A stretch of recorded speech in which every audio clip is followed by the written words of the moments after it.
Hello students, रोज़ा classes में आपका स्वागत है। आज हम पढ़ेंगे इंट्रोडक्शन टू अलजेब्रा। अलजेब्रा होता क्या है? अलजेब्रा को हिंदी में हम बोलते हैं बीजगणित। बीजगणित मतलब बीजक। हिंदी में हम बीजक का मतलब यूज़ करते हैं, जैसे कि आ, ई, ऊ। हम इसका यूज़ क्यों करते हैं? सबसे पहले हमें यही जान लेना चाहिए, अलजेब्रा का यूज़ हमें अननोन वैल्यू को फाइंड करने के लिए किया जाता है। इसमें बहुत सारे कॉन्सेप्ट हैं, आगे हम पढ़ते हैं, ठीक है। तो function of A B C D E F G H class Z तक with arithmetic sign plus minus multiple divide is used in algebra। हम अलजेब्रा में क्या पढ़ते हैं? a प्लस बी, एग्जाम्पल दे रखा है मैंने, a plus B, B minus C, C plus 3। इस टाइप के हम जो क्वेश्चन पढ़ेंगे वो अलजेब्रा में ही पढ़ेंगे, क्योंकि अर्थमेटिक में हम सिर्फ नंबरों का यूज़ करते हैं, लेकिन अलजेब्रा में हम कोई ऐसी वैल्यू को लाइट करते हैं, लाइट का मतलब मानते हैं, जिसका अपना कोई मान नहीं होता। मीन्स जैसे मैं बात करूँ यहाँ पे एग्जाम्पल के तौर पे, ए मीन्स क्या हो सकता है? अमन हो सकते हैं। ए का मीन्स क्या हो सकता है? अमर हो सकता है। ए का मतलब एनुअल भी हो सकता है। तो ए की लॉस ऑफ मीनिंग हो सकते हैं, मतलब टाइम पर ए की डिफरेंट वैल्यू होगी। तो हम अलजेब्रा में यही करते हैं कि हमें कुछ वैल्यू ऐसी होती हैं जो अननोन होती हैं, उनको फाइंड करने के लिए हमें अलजेब्रा का यूज़ करना पड़ता है। Now in arithmetic we use the digit 0 1 2 3 4। हमें पता है अर्थमेटिक मतलब जहाँ पे हम प्लस माइनस करते हैं नंबर्स का, वो अर्थमेटिक मैथ्स होती है हमारी, to represent number. What we can also use the symbols A B C X Y Z to represent the number. किसी भी नंबर को शो करने के लिए एक तो नंबर का यूज़ करते हैं अर्थमेटिक में, लेकिन इन अलजेब्रा में नंबर को यूज़ करने के लिए हमारे पास में क्या होता है? कुछ वेरिएबल्स होते हैं। वेरिएबल्स का मतलब आगे मैं बताऊँगा, लेकिन आप फिलहाल मान सकते हैं कि A B C X Y Z तक जितने भी ये सारे हैं, ये सारे वेरिएबल होते हैं, इनकी हम वैल्यू लेट कर सकते हैं। Okay student, now the symbol letter A B C Z are called literal number. इसलिए इनको क्या बोला जाता है? नंबर नहीं बोला जाता है, इनको लिटरल नंबर बोला जाता है, बिकॉज इनकी वैल्यू चेंज होती रहती हैं। ए की वैल्यू 1 हो सकती है, जैसे मैंने बताया अभी। ए को हम अमन भी बोल सकते हैं, ए से हम अमर भी बोल सकते हैं, ए से एनुअल भी बोल सकते हैं, ए से बहुत कुछ हम मान सकते हैं। ओके, इसलिए इनको लिटरल नंबर हम बोलते हैं। तो literal numbers A B C D also follow the rule of plus minus multiply divide. जैसे हमारे अर्थमेटिक 3 + 2 5 होता है, 2 + 3 5 होता है, 3 × 2 6 होता है, ऐसे ही हमारे लिटरल नंबर भी plus minus multiply and divide के रूल को फॉलो करते हैं स्टूडेंट्स। नाउ मैंने कुछ एग्जांपल लिए हैं आपके लिए, आप देख सकते हैं यहाँ पे a + a = 2a, a - a = 0, a × a = a² बोलते हैं इसको। a / a मतलब सेम लिटरल नंबर है, तो वो प्लस भी हो सकता है, माइनस भी हो सकता है, मल्टीप्लाई भी हो सकता है, डिवाइड भी हो सकता है, लेकिन डिफरेंट लिटरल नंबर होंगे तो a + b as it is रहेगा, इसमें कोई भी चेंज नहीं आना है स्टूडेंट्स। a - b है तो a - b ही रहेगा, ये इसमें कोई भी चेंज नहीं कर सकते आप। a × b है तो इसको a भी लिख सकते हैं या a.b लिख सकते हैं। a / v है तो a / v ही रहेगा, क्योंकि इसमें कोई भी चेंज नहीं आएगा। रीज़न क्योंकि ये लिटरल नंबर्स हैं, ये नंबर नहीं है। ये नंबर क्या होता है? 3 + 2 5 हो सकता है, लेकिन a + b ही रहेगा, उसमें कोई भी चेंजेस नहीं आएगा। ओके स्टूडेंट्स, नाउ हम पढ़ेंगे variable and constant. What is variable? It is so simple for you. मैं बहुत ही अच्छी तरह से समझाऊंगा, आप पूरा वीडियो देखिए। Variable a symbol which can take many numerical value is called variable. मतलब ए मैंने लिया यहाँ पे, ए को हम 4 भी मान सकते हैं, ए की वैल्यू 3 भी हो सकती है, ए की वैल्यू 2 भी हो सकती है, ए की वैल्यू 5 भी हो सकती है, ए की वैल्यू 6 भी हो सकती है, ए की वैल्यू 7 भी हो सकती है, ए की वैल्यू 8 भी हो सकती है। आप जितना मानना चाहें वो हम मान सकते हैं। ओके, इसलिए हम इसको वेरिएबल बोलते हैं। मतलब इट इज़ चेंजेबल, ये चेंजेबल होता है, ये कॉन्स्टेंट नहीं होता, मतलब फिक्स नहीं होता, इसलिए हम इसको क्या बोलते हैं? वेरिएबल को नॉट फिक्स्ड वैल्यू या चेंजेबल बोल सकते हैं। लेकिन कांस्टेंट वहीं क्या होता है? अ symbol which has fix numerical value, जिनकी अपनी फिक्स न्यूमेरिकल वैल्यू होती हैं, उनको हम क्या बोलते हैं स्टूडेंट? कांस्टेंट बोलते हैं। क्या बोलते हैं स्टूडेंट्स? कांस्टेंट। जैसे कि 2 3 4 5, 2 अपने आप में एक नंबर है, चेंज नहीं हो सकता। आप 2 = 3 नहीं लिख सकते, बिकॉज ये नंबर्स और नंबर कभी भी किसी दूसरे नंबर के इक्वल नहीं हो सकता। आप देख सकते हैं यहाँ पे आराम से 2 ≠ 3। ओके, नाउ एल को हम लेंथ बोलते हैं, तो ये हमारा कांस्टेंट है, हम एल को लेंथ ही इंडिकेट करते हैं, तो it is a constant. Okay, now हम पढ़ेंगे function of literal number and numbers. हम कुछ फंक्शन पढ़ेंगे किसके, लिटरल नंबर एंड नंबर्स के। फर्स्ट हमारा एडिशन का है, x प्लस एक्स 2x हो सकता है, x प्लस वाई होता है, x प्लस जेड ही रहता है, क्योंकि यहाँ पे सेम होगा तो नंबर ऐड हो जाता है। जैसे कि आप देखते होंगे 1 मीटर प्लस 2 मीटर कितना हो जाता है स्टूडेंट, 3 मीटर हो जाता है। तो ये मीटर है मीटर, लेकिन नंबर यहाँ पे ऐड हो जाते हैं बिकॉज मीटर सेम है, लेकिन यहाँ पे x और y मतलब ये डिफरेंट वेरिएबल हैं, इसलिए ऐड नहीं हो सकते।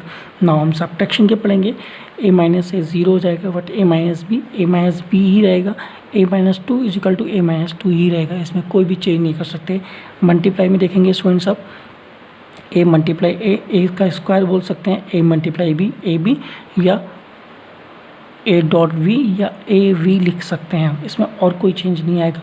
a multiply 2 is equal to 2a लिखेंगे, मतलब यहाँ पे कांस्टेंट जो वैल्यू होती है वो पहले आती है, ध्यान रखना है स्टूडेंट कभी भी। जैसे कि 3 इंटू ए लिख रहे हैं तो आप इसको a3 नहीं लिख सकते, इस रॉन्ग, आप इसको 3a लिखना होगा, it is right. Okay students, ना हम पढ़ेंगे पावर ऑफ लिटरल नंबर, कैसे हम लिटरल नंबर पे पावर का यूज़ करते हैं। जैसे कि मैंने यहाँ पे लिखा a मल्टीप्लाई a, कितनी बार a का मल्टीप्लाई किया गया है, सेम 5 टाइम, तो a की पावर 5 लिखते हैं इसको। 2 मल्टीप्लाई a मल्टीप्लाई a, 2 को 3 बार और a को 2 टाइम मल्टीप्लाई किया गया है, तो इस टाइप से हम लिख सकते हैं। इसको वैल्यू सॉल्व भी कर सकते हैं कि 2 की पावर 3 8 होता है, लेकिन इसको यही लिखे रहने देंगे, इसमें कोई भी चेंज नहीं होगा। नाउ डिवाइड का फॉर्मूला पढ़ेंगे हम, x divide by x upon x लिख सकते हैं, इसका मीन 1 होता है। x divide by y, x upon y लिखेंगे, इसका कोई भी चेंज नहीं होगा, एज इट इज लिखा जाएगा। x divide by 3, x upon 3, मतलब कि x अपॉन 3 ही रहेगा, it is not changeable. Okay students, क्योंकि हम वेरिएबल को नंबर से बिल्कुल चेंज नहीं कर सकते। नाउ अब हम कुछ एग्जाम्पल ले लेते हैं। 3 मोर देन x, तो हम इसको कैसे रीड करेंगे, x प्लस 3 लिख सकते हैं, जैसे कि मैंने यहाँ पे लिखा हुआ है। 5 लेस देन y, तो y में से 5 कम, तो y क्या है, कोई भी वेरिएबल है उसमें से 5 कम है। y कुछ भी हो सकता है आपका, y आपका 10 हो सकता है, y आपका 15 हो सकता है, y आपका 20 हो सकता है, as it is, because it is ये वेरिएबल है और वेरिएबल की वैल्यू क्या होती है, चेंजेबल होती है, y कुछ भी हो सकता है। नाउ हम पढ़ेंगे algebraic expressions. Students, algebraic expression का मतलब क्या होता है, बस पढ़ समझेंगे। The constant with variable are termed as algebraic expression, मतलब कोई भी कांस्टेंट जब वेरिएबल के साथ में with the help of sign के आता है तो क्या बन जाता है, वो टर्म बन जाता है, जिसको हम अलजेब्रिक एक्सप्रेशन बोलते हैं। जैसे कि एग्जांपल हम देख सकते हैं, 5 plus x comma x square minus 3y, 2x plus 3y, तो ये क्या है, हमारे टर्म बन गए, तो यहाँ पे साइन आ गया बीच में, तो इनको हम टर्म बोलते हैं, first term and second term. हम टर्म के बारे में पढ़ेंगे, तो टाइप्स ऑफ अलजेब्रिक एक्सप्रेशन कई टाइप के होते हैं हमारे, तो 1 और more than 1 symbol of subtraction minus and addition plus divide the expression in several parts, तो there are several parts are called terms of expression। First हमारा मोनोमियल क्या होता है, an expression consisting of one term, मतलब ऐसा expression जिसमें एक ही term हो उसको हम मोनोमियल बोलते हैं। कहने का एग्जाम्पल है, यहाँ पे देख सकते हैं 3x x2 माइनस 7abc, ये सिर्फ एक ही टर्म है, इसके ना तो आगे कुछ है ना ही पीछे, -2, ये सिर्फ एक ही नंबर है, तो इसको हम क्या बोलेंगे स्टूडेंट्स, मोनोमियल्स। जब एक ही टर्म होगा उसको मोनोमियल्स बोलेंगे। नाउ पढ़ेंगे हम बाइनोमियल्स, तो an expression which contains 2 term, जिसके पास 2 टर्म्स होते हैं उसको हम क्या बोलते हैं, बाइनोमियल बोलते हैं। जैसे कि x प्लस 5, देखिए यहाँ पे 2 टर्म्स आ गए, क्योंकि यहाँ प्लस 5 साइन हो गया, लेकिन यहाँ पे कोई भी साइन नहीं था बीच में। x plus 3y x square minus 3, तो ये कितने टर्म्स हैं, 2 टर्म्स हैं, तो इसलिए हम इसको बाइनोमियल बोलेंगे। नाउ हम पढ़ेंगे trinomial, an expression which consist 3 term, जिसके पास 3 टर्म्स होते हैं उसको हम ट्राइनोमियल पढ़ते हैं।